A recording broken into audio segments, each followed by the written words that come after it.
Hi, welcome to my channel. ఈరోజు వచ్చేసి నేను శనగపప్పు సొరకాయ వేసి చేస్తున్నానండి. ఈ కాంబినేషన్ అయితే చాలా బాగుంటుంది. ఒకసారి మీరు కూడా ట్రై చేయండి.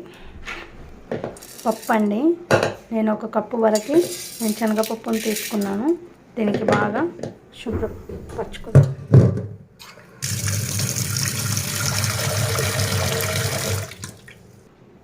నేను శనగపప్పు అయితే శుభ్రపరచుకున్నాను కదండి.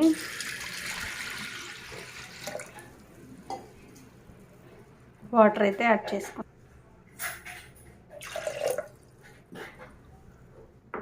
వాటర్ యాడ్ చేసిన తర్వాత మనం ఒక 1/2 టీ స్పూన్ సాల్ట్, అలాగే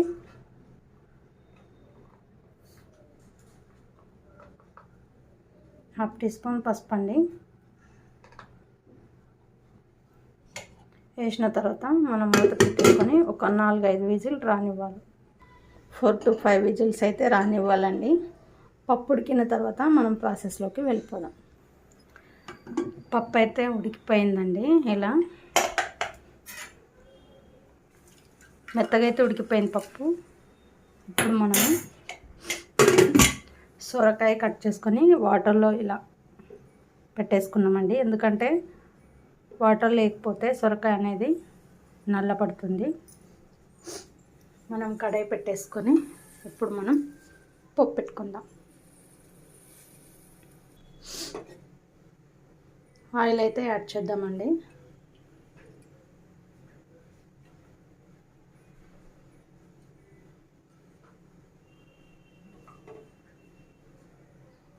నేనైతే ఒక 3 స్పూన్ వరకు అయితే ఆయిల్ యాడ్ చేసుకున్నాను. ఇందులో నేనైతే మిర్చి అయితే కొన్ని ఎక్కువనే వాడుతున్నానండి. ఎందుకంటే మనం కారం పొడి అయితే 1 స్పూన్ మాత్రమే కారం పొడి యాడ్ చేస్తాను. మిగతాది మొత్తం నేను పచ్చిమిర్చితోనే చేస్తానండి. ఇలా అయితే బాగుంటుంది. ఆయిల్ అయితే హీట్ ఎక్కింది కదా.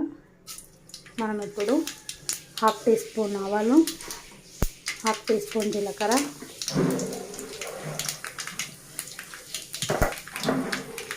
1/4 టీ స్పూన్ మెంతులండి.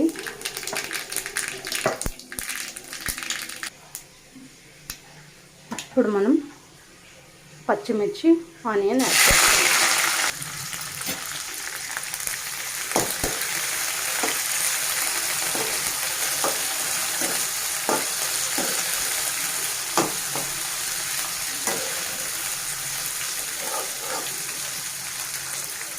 ఇవన్నీ ఫ్రై అవ్వాలండి.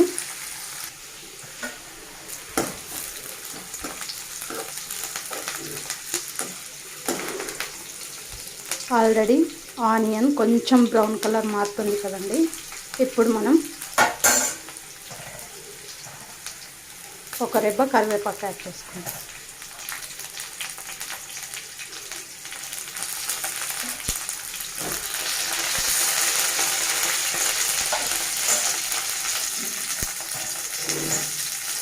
వన్ టేబుల్ స్పూన్ అల్లం వెల్లుల్లి పేస్ట్ పచ్చివాసన పోయినంత వరకు ఫ్రై చేసుకోవాలి.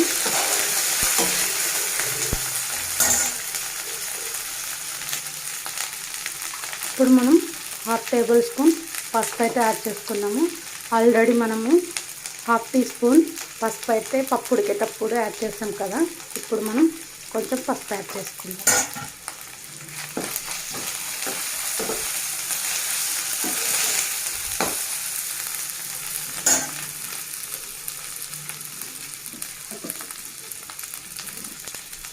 ఇప్పుడు కట్ చేసి పెట్టుకున్న సొరకాయ ముక్కలను యాడ్ చేద్దాం.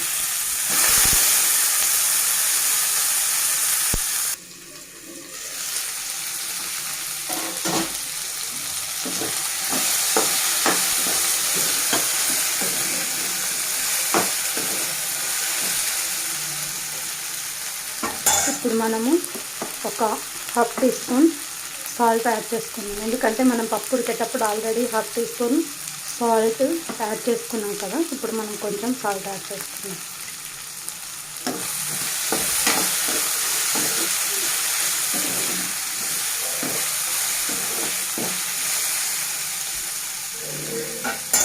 ఇప్పుడు మనం కారం పొడి యాడ్ చేసుకుందాం.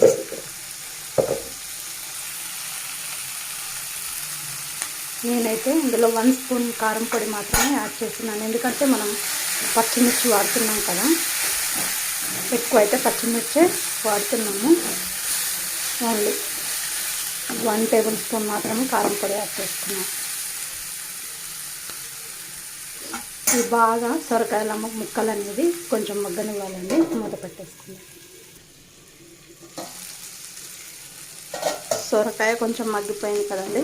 ఇప్పుడు మనము ఉడకపెట్టుకున్న శనగపప్పుని యాడ్ చేస్తాం.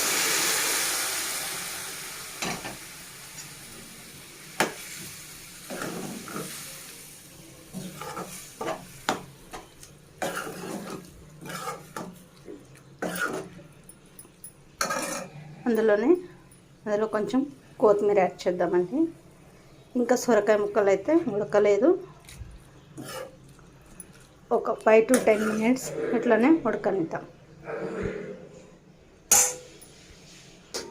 కర్రీ ఉడికిందో లేదో చూద్దామండి.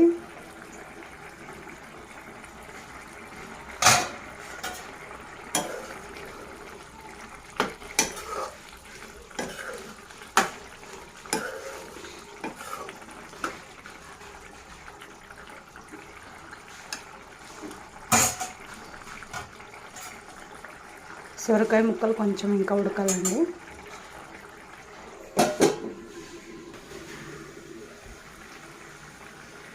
కర్రీ అయితే ఆల్మోస్ట్ ఉడికిపోయినట్టేనండి. ఇప్పుడు మనం ధనియాల పొడి అలాగే జీలకర్ర మెంతి పొడి యాడ్ చేసుకుందాం.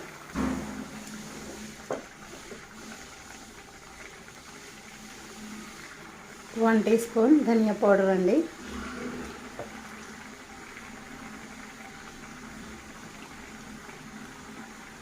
1 టీ స్పూన్ మెంతి అండ్ జీలపొడి.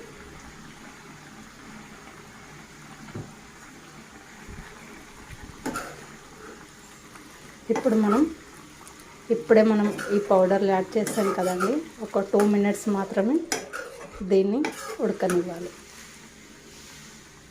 ఇప్పుడే మనకు సాల్ట్ సరిపోయిందో లేదో చూసుకోవాలి. సాల్ట్ చూస్తాం. నాకైతే సాల్ట్ కరెక్ట్ సరిపోయిందండి. ఒక 2 minutes ఉడకనిద్దాం. కర్రీ అయితే ఉడికిపోయిందండి. ఎందుకంటే పవర్ పోయినందుకు కర్రీ మాత్రం క్లారిటీగా కనిపిస్తలేదు. కరెంట్ పోయిందండి ఇప్పుడే.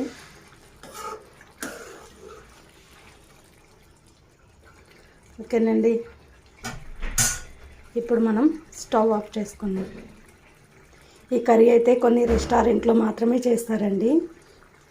ఇది చాలా కొంతమందికే తెలుసు.